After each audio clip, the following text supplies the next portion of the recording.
Hi foodies, நம்மளுடைய first அச்சீவ்மெண்ட்டாக 1000 சப்ஸ்கிரைபரை reach பண்ணிட்டோம். First உங்களுக்கு நாங்கள் தேங்க்ஸ் பண்ணிக்கிறோம். அதை செலிப்ரேட் பண்ணுற விதமாக பலாப்பழம் எப்படி கட் பண்ணுறதுன்னு தான் இன்றைக்கி நம்ம பார்க்க போகிறோம். 1000 10,000 மாற்றுறது உங்கள் கையில் தான் இருக்குது. யாராவது சப்ஸ்கிரைப் பண்ணாமல் பார்த்தீங்கன்னா எங்கள் சேனலை சப்ஸ்கிரைப் பண்ணிவிடுங்க. பலாப்பழம் கட் பண்ணலாம் வாங்க.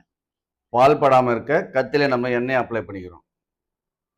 நம்ம இப்படி தான் நிலகுத்தா வச்சு குறுக்கு வட்டத்தில் தான் கட் பண்ணோம்.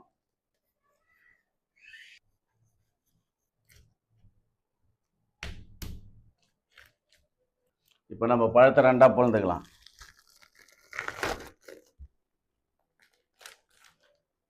திரும்பவும் ரெண்டாக பொழுதுக்கணும்.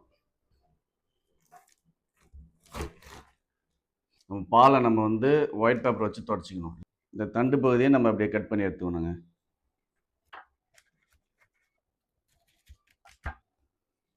நம்ம இதேமாரி நல்லா பொழந்து எடுத்துட்டோம்னா சொலை தனித்தனியாக வந்துடும். நம்ம ஈஸியாக பிரித்து எடுத்துடலாம்.